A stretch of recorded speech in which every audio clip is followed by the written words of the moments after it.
All right, it's 5:30. We'll call the Mandan Public School District Monday, March 22nd meeting to order. The first item on the agenda is approval of the agenda. Is there any changes?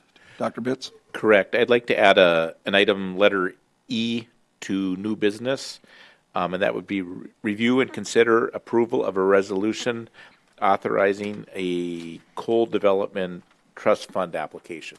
All right. And there's a hard copy of that in front of you. All right. Any other changes?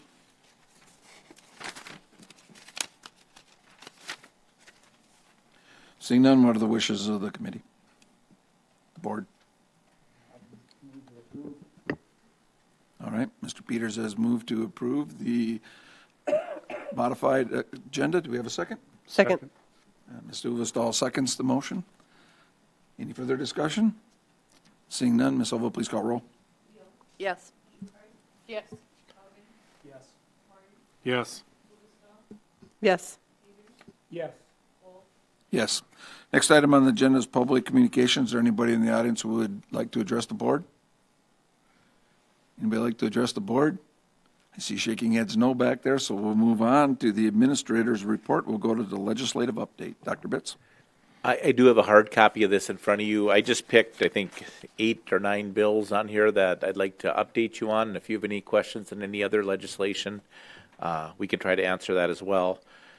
First one on there, House Bill 1185. It would have made a short-term $5 million loan at 1.5% interest.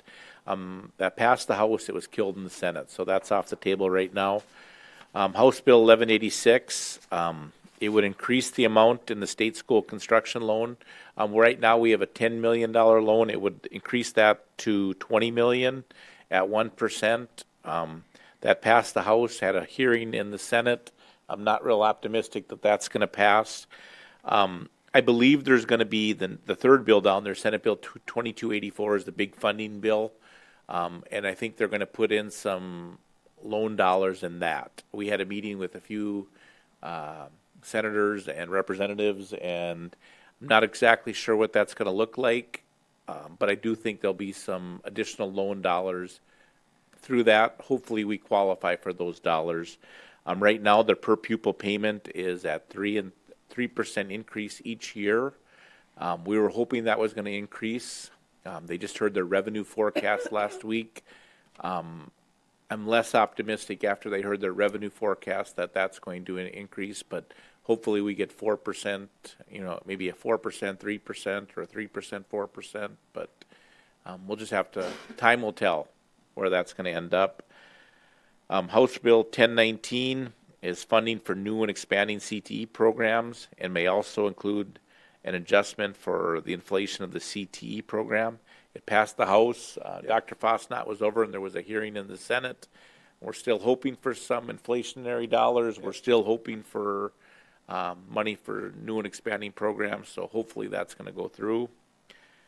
House Bill 2066, the state picks up more of the share of the cost of education. Right now, we're guaranteed $10,237 per pupil. Every school district has to levy 60 mills.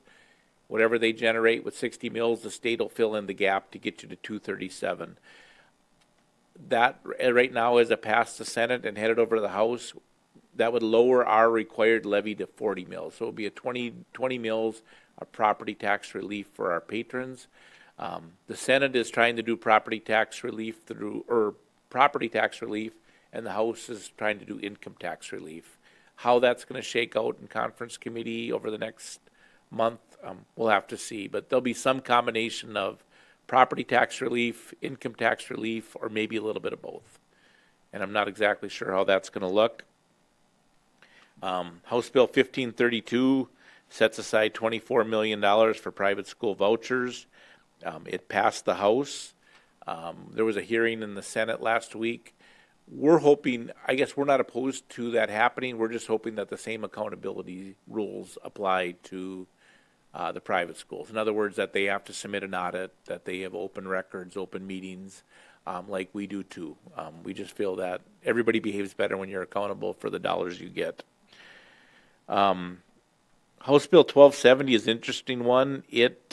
I think it probably going to be fine for us. I think it could be a little bit of a hardship for some smaller schools. Anytime a resident wants a regular or special board meeting recorded, you have to record it and archive it for at least 3 months. We do that right now through Dakota Media Access, and I think it works pretty well. Every now and then we have a special meeting or where we come in and do something real quick at the Brave Center. Again, I think if we had to record that meeting, I'm not saying we couldn't do it. It just would be a hardship to put it on. We don't do it very often, maybe once a year that we have a meeting that isn't on Dakota Media Access, but that's one we got to keep track of. Senate Bill 2028 requires school districts to give 2 interim assessments in math and reading for grades K through 10, and that passed both the House and the Senate. Right now, we give the MAP test. Right. There'll be an approved list. I don't know that it'll be MAP. I'm guessing it's not going to be MAP, and we're going to have to change, and we'll have to do that for kindergarten through grade 10 in the upcoming school years. And then finally, House Bill 1386 actually is a good bill for us. It helped pass the House, pass the Senate, and it gives us much more authority over the professional development that we need to give our teachers. It was every year the legislature meets, they add something to the professional development requirements and nothing ever goes away. Now they combined all that and said we may do that. In other words, we might not have to do it every year, but we can put it on a rotation, cover all those topics, but not do them every year. I don't know if you have any questions on these or any other bills in the legislature. Dr. Bitts, I do, House Bill 1270, they're, if they're going to make them available out there, is there some indication that we can probably quit printing them in the paper then? We talked about that at the legislative forum at BSC, and they all said they're for that, but none of them wants to champion that. I don't think they want to take on the newspaper lobby. Okay. We do. We spend $5,000 to $10,000 a year on putting things in the Mandan News. We want to be open. We want to be transparent, but I'm not sure that's the best use of our dollars. Well, I guess that's where I was going with it. I mean, if it's out there and it's open, everybody has access to it, and pretty much everybody has a computer or a smartphone nowadays, so it's pretty much there. All right. Any further questions? I have the question on 1270, when it says that to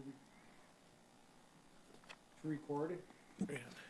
Excuse me, regarding 1270, do they mean video record it?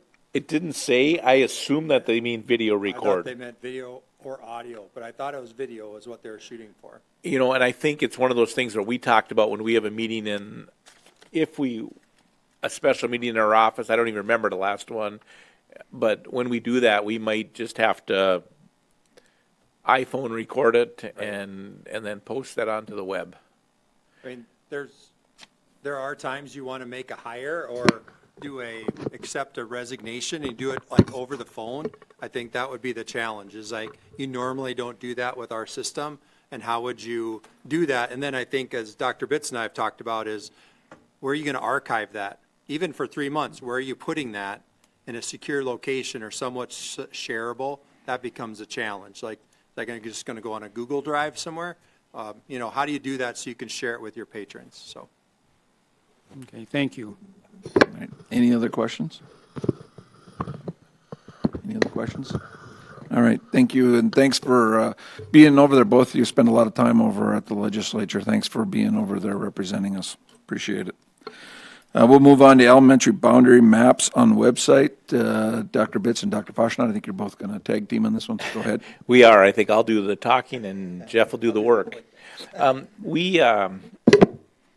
We updated our boundaries, or you updated our boundaries, our elementary school boundaries, and we've contracted with RSP, and we have hopefully, there we go. This is on our front page of our website. If you go down to school boundaries, and we'll have Dr. Fosnot click on that. There is a button for registration, then you go to registration, school boundaries. Yep. And that takes you to a map, and if you click on enter the map, and then type in your address, it'll tell you where your elementary school boundary is and how that works, and I'll give you an address. I got a couple of them. Let's do 507 3rd Avenue Northeast. And he'll click return here. And when you do that, I picked one that's kind of, there we go. It's kind of right in the middle of Roosevelt, Lewis and Clark, and Custer. And you can see that when you click that, it tells you that you're, what is it?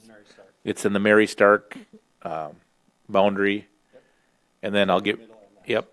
And then I'll give you another address. Let's go 2127 Summer Drive. This is north of town in Etzel Acres, and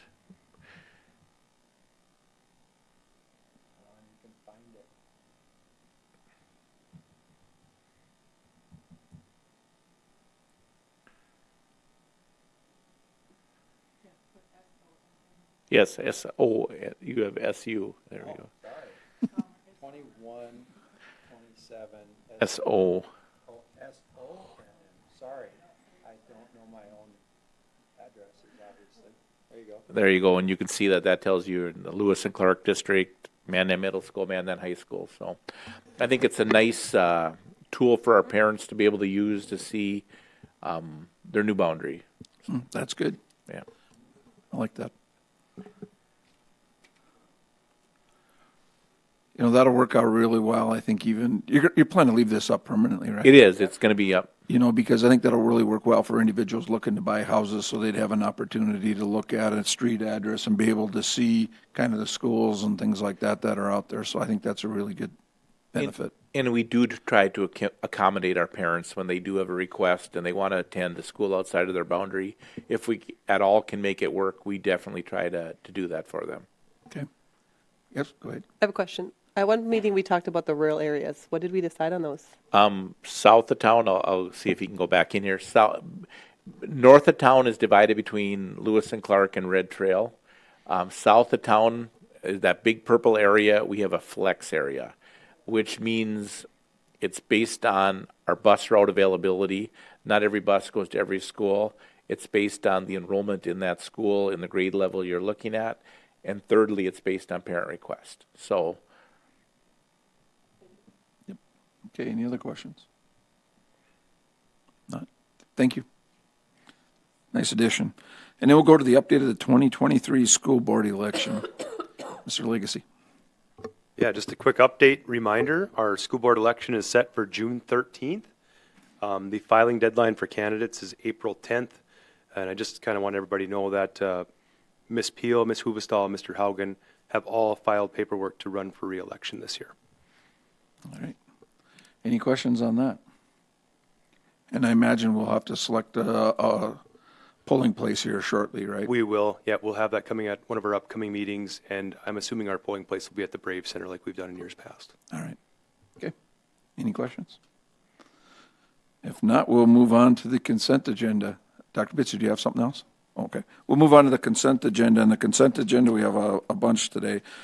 Consent agenda A, review and approve previous board minutes from March 6, 2023, a SEP policy and personnel minutes from February 27, 2023, a Step 2 student achievement minutes from March 13, 2023, review and approve February 2023 revenue report, review and approve February 2023 expense report, review and approve February 2023 bills, review and consider a second and final reading of the following policies: BBBC, Board Member Professional Development Opportunities; BBD, Board Superintendent Relations; BBE, School Attorney; BBF, Advisory Committees; BCAA, Meetings of the Board; BCBA, Public Participation at Board Meetings; BCBC, Board Meeting Preparation; BCBD, Board Meeting Agenda and Dissemination; BCBH, Minutes of the School Board; BCBK, Executive Session at Board Meetings; BCBK-E, Executive Session Format; BD, Board Policy Development; IAAE, Critical Race Theory; KNBA, Citizen Review of Text, Library, Media, and Supplemental Materials; KNBA-R, Reconsider of Instructional or Library Materials. Item B, review and consider a second and final reading to delete the following policies: BBBE, Board Member Compensation and Expenses; BBF-R, Appointments to Advisory Committees; BDC, Board Policy Adoption; BDD, Board Policy Dissemination; and BDE, Review of Board Policy. That's a mouthful. All right, what are the board's wishes? I would move to approve the consent agenda. All right, Mr. Peters has moved approval of the consent agenda. Do I have a second? Second. Mr. Horn seconds the motion. Ms. Silva, please call roll. Yes. Yes. Yes. Yes. Yes. Yes. Yes. Moving on, the next item is unfinished business. We have no unfinished business tonight, so we'll move on to new business. The first item, review and consider approval of partnership agreement with Starian Bank. Mr. Legacy. Yeah, I'm incredibly excited to bring this to you tonight. Going to temper my presentation a little bit as representatives from Starian will be here on April 3rd to kind of go through this more in depth. But I wanted to bring this to you. In your packet is a naming rights agreement with Starian Bank for naming rights on the gym at the new high school. This is $900,000 over the next 20 years is what they'll pay us for naming rights on the gym. This is the largest donation in Mandan history. We've worked incredibly hard on this. Starian's been incredibly generous. I can't thank them enough. This just shows how committed they are to the school and the community in general. There are renderings in here.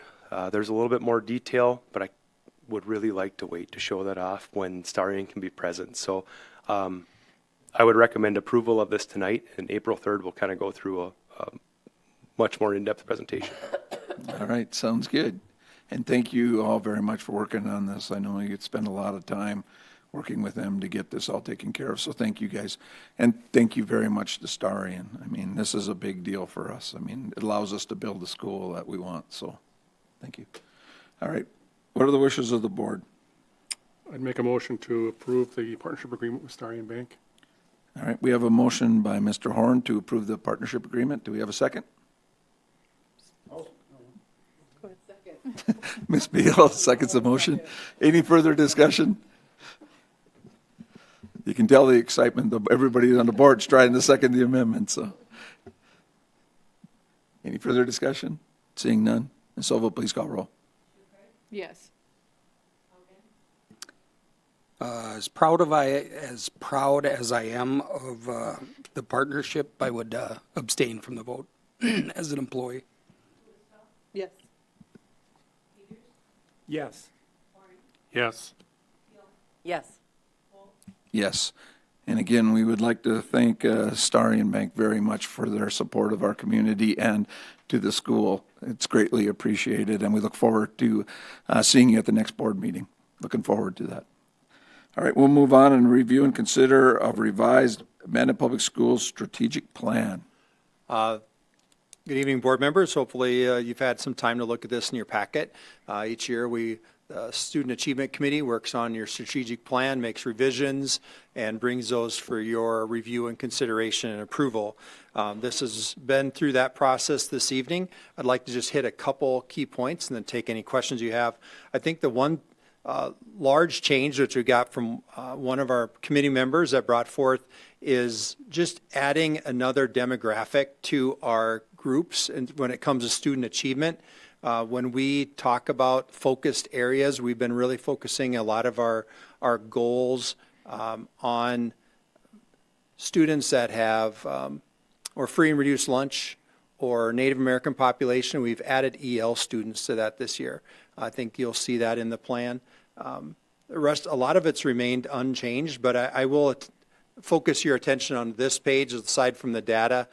This is our big three gears that we work on inside the district, things that we really think are key important areas that we've been focusing a lot of our energy and resources on, and that's been the last couple of years, was multi-tiered systems of support and trying to make sure that every child we can ensure is learning what we're teaching, and when they're not and they're showing that they're having challenges, how do we address that? And having systems in place to ensure that when a child sees an academic challenge or a behavioral challenge, we have a system in place to remedy that challenge.